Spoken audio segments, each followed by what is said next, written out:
Hi, I'm John DeVore. Welcome to the channel. Today's another rant. I'm sorry.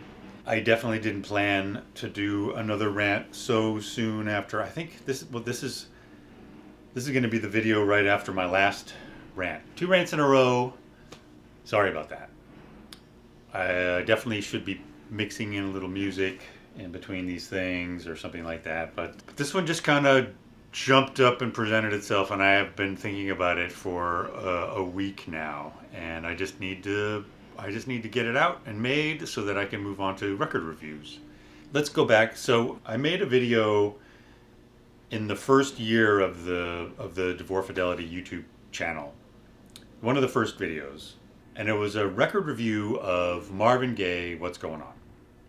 And that was inspired by Rolling Stone magazine redoing their list of the 500 greatest albums of all time and putting Marvin Gaye, What's Going On, as number 1.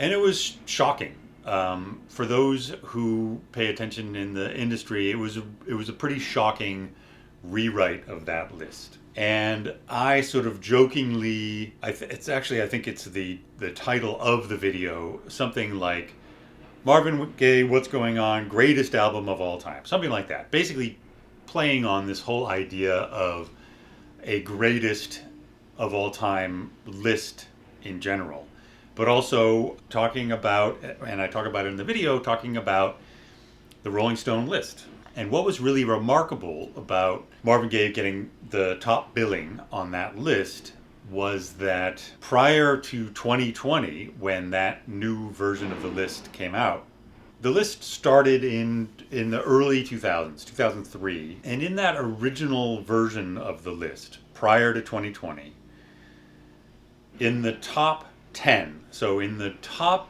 10 greatest albums of all time, there were 4 Beatles records. So 4 of the top 10 greatest albums of all time were Beatles records. There was 1 record by a non-white person, and that was Marvin Gaye, What's Going On. He made it. That record did make it into the top 10. If we want to find a female artist on that list, we need to look all the way down to number 30 before we get to the first female artist on Rolling Stone's greatest albums of all time, and that's Joni Mitchell at position 30.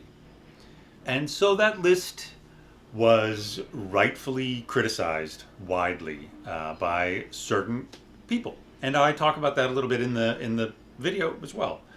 That video generated more negative comments than any other video I've ever made. Just more negative personal attack comments than any other video that I have posted.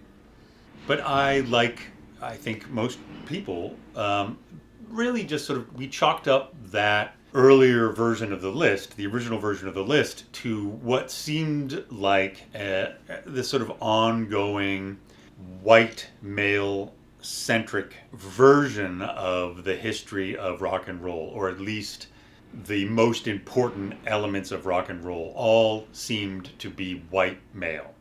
Dylan, Beatles, Stones, and this was sort of the iconography laid out by Rolling Stone magazine from its inception in the 60s. And I imagined it as this shadowy cabal of gatekeepers, and I moved on. I didn't really think about it much. Until last month, founder of Rolling Stone magazine, Jann Wenner, said the quiet part out loud. And all of a sudden, this legacy of this sort of white supremacist version of rock and roll history went from having a lot of circumstantial evidence to having an outright confession of guilt by the guy who sat at the top. He was the bigot and chief gatekeeper of this cabal, of this imaginary cabal. So what did Jann Wenner say? So this was in an interview with the New York Times and it was an interview because Jann Wenner just put out a book. The book is called The Masters, and in it he reproduces what he considers the interviews with the most important people in the history of rock and roll. So, not surprisingly, it's 7 white men. When the New York Times interviewer asks him about this, then we get some quotes. And excuse me, I'm going to read these quotes just so that I get them right. When he was asked about why there were no female musicians in the book, Jann Wenner says that no female musicians were as articulate enough on this intellectual level as the men. It's not to say they're inarticulate, although go have a deep conversation with Grace Slick or Janis Joplin. Please be my guest. I believe that quote is now in the dictionary under the definition of patronizing. Wenner said, "You know, Joni Mitchell was not a philosopher of rock and roll. She didn't, in my mind, meet that test. Not by her work, not by other interviews she did." Joni Mitchell. When pressed on the lack of artists of color in the book, Jann goes on to say, quote, "Of black artists, you know, Stevie Wonder, genius, right? I suppose when you use a word as broad as masters, the fault is in using that word. Maybe Marvin Gaye or Curtis Mayfield. I mean, they just didn't articulate at that level." So the black artists are less articulate than the white male artists. And then maybe in order to gain some sympathy from his audience, he goes on to say, quote, "You know, just for public relations' sake, maybe I should have gone and found one black and one woman artist to include here that didn't measure up to the same historical standard, just to avert this kind of criticism, which I get it. I had a chance to do that." So the fact that Jann Wenner said these things on the record to a reviewer from the New York Times indicates to me this is a man who is speaking to people that he believes understand him to be speaking the truth. He's clearly speaking from what he believes to be an unimpeachable position. And why wouldn't he think that?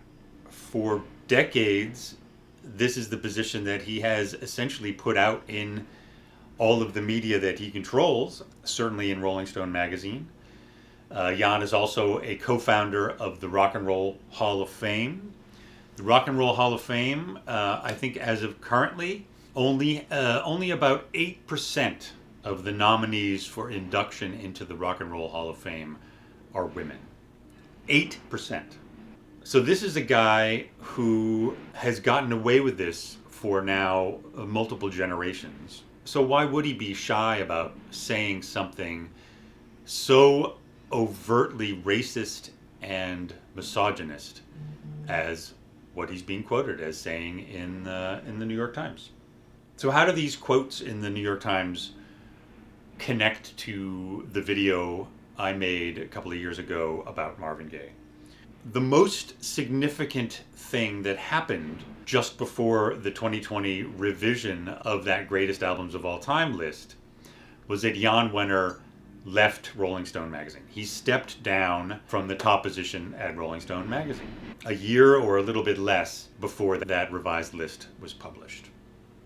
What else has this white supremacist, bigoted, misogynistic gatekeeper left for us? What else is what's the rest of his legacy?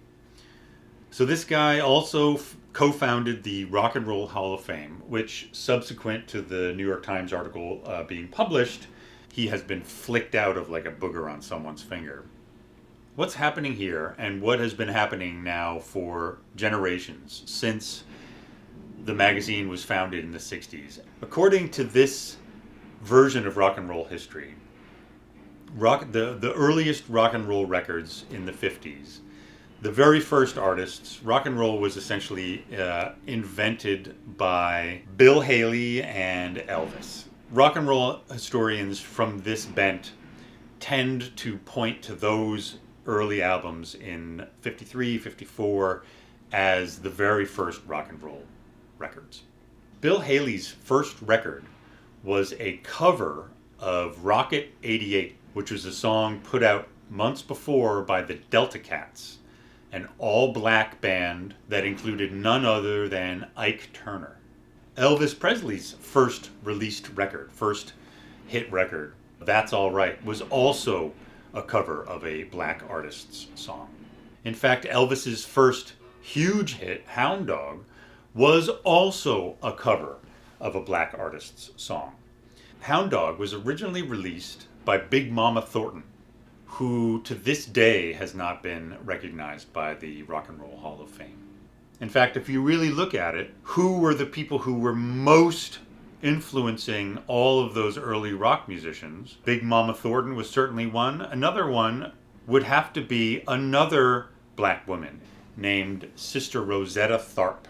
In fact, if you really look at the very beginning of rock and roll, if you really look at what was going on with music in the early 50s and the late 40s, there is one person who comes up again and again as being the most important influence on those early rock musicians, and continues to be an important influence on current rock musicians, and that is Sister Rosetta Tharpe.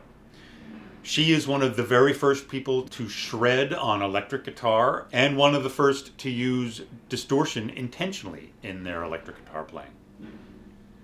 She was not recognized by the Rock and Roll Hall of Fame until 2017, and she was only begrudgingly added as something like an early influence artist or something like that. So she's still denied rock and roll status. More than anything, it's like these historians are examining what was happening in the very beginning of rock and roll, and they expand the map, and they expand all of these record releases to a point where they can then very carefully gerrymander the borderline between what became rock and roll from what was then termed race music. In fact, the first person to successfully record Elvis Presley, Sam Phillips, who was a founder of Sun Records, a very important person in rock and roll history, before he recorded Elvis, he was quoted numerous times saying, "If I could find a white man who had the Negro sound and the Negro feel, I could make $1 billion." And then in walks Elvis Presley, and those $1 billion are made. Or the rough equivalent, maybe, in the 50s and 60s.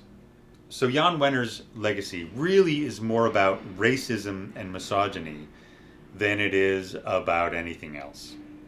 And how does one make heads or tails out of information that comes out like this? Like these quotes from Jann Wenner, like the empirical evidence of the changing top 500 greatest albums of all time lists, about people who are given covers in Rolling Stone over the course of the decades of the magazine's existence, and over the classifications and the documentation of rock and roll and American music in general, American music's history.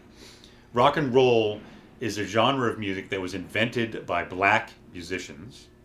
Its roots, its history, the musical genres that were in place that contributed to the birth of rock and roll were also almost entirely genres that were invented by black musicians. R&B, race music, gospel, and let us not forget jazz and blues. And yet 4 of the 10 greatest rock albums of all time are from the Beatles. A big part of trying to rectify these kinds of situations, and it's not easy, but part of it is identifying it and quantifying it. And that is exactly what critical race theory was invented to do.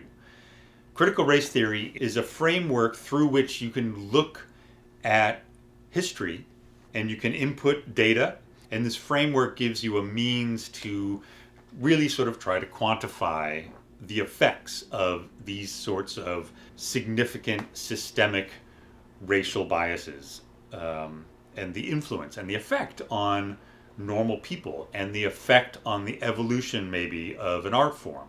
And this whole idea that we need to shield our children from such things as critical race theory is not just absurd, it's also incredibly damaging.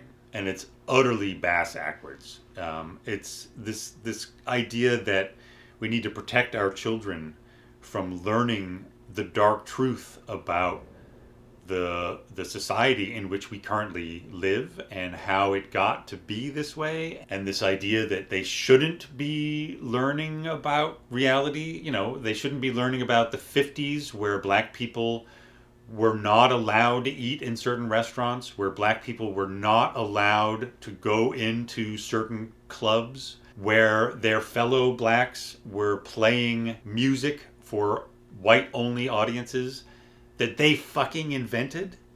The idea that we have to shield our children from learning about these realities is really despairing, to me anyway. And I think we need to really think about what kind of a world we're coming from, we're in, and we want to live in the future, and what kind of world we want our children and their children to live in. And I think that is a world that requires the inhabitants to know from where they come and what their predecessors did and learned from, and maybe will continue to learn from. Well, all right, that was a big rant. Thank you for watching, and I will see you at the next video. And I promise it'll be a music review. Thanks for watching. Bye.